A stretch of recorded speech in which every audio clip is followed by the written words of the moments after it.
Kryetari i opozitës ka fajsuar mazhorancën e djathtë se nuk ka adresuar asnjë nga problemet e shumta që ka shtresa e ish të përndjekurve politik.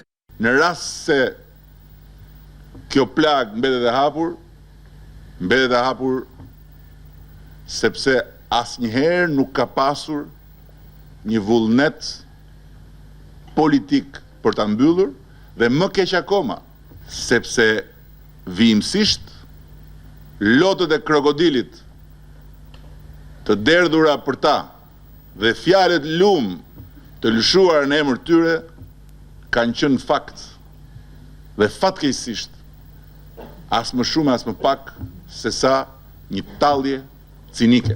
Gjatruesës së radhës të zhvilluar në kuadër të programit politik, ku Partia Socialiste ka prezantuar platformën e saj për integrimin e ish të dënuarve të regjimit komunist, kryesocialisti u shfaq krenar që në vitet e para të pluralizmit ishte dalë me një propozim konkret për nxjerrje nga buxheti e kësaj shtrese të burgosurish. Do të jem tërë jetën krenar përpara çdo njeriu që ishte në burg politik në fillim vitin 1991, sepse isha ndër nismëtarët e pakët të një peticioni për lirimin e të gjithë burgosurve politik drejtuar presidentit komunist Ramiz Alia.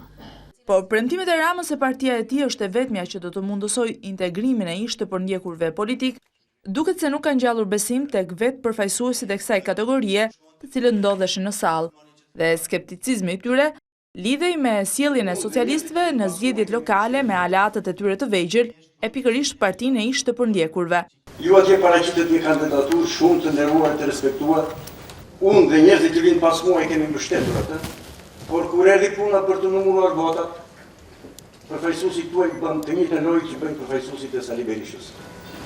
Votat për këshilltar që na takonin neve, i morën në dorën e maj. Dhe kur deklaruan në sfundi, filluan të qeshnin, dihet ajo punë që kjo punë, se ne e kemi më të lehtë të kemi një njeriu ton në Këshillin Bashkiak se sa të kemi një njeri që nuk e dim, donari apo zonari në rjesht. Nga pikpamja filozofike këtu qëndron problemi i besueshmërisë. A mund të japni përgjigje për këtë pyetje, arsyeja pse ne jemi këtu?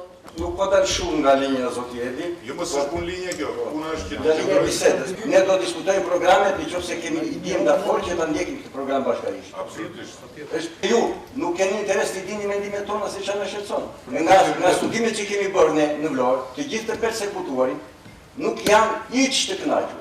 Këto janë probleme që ju duhet të dini dhe që ta ngrini deri atë ku duhet. Unë dy vërejtja kishe për besueshmërinë. Ajo që do të them unë është që ju duhet ta merrni seriozisht marrëdhënien me ne. Në programin e Selis Roz veç të tjerash, parashikohet që për ish të burgosurit politik mbi 75 vjeç, të dëmshpërblehen brenda një viti gjatë mandatit të parë të qeverisjes socialiste.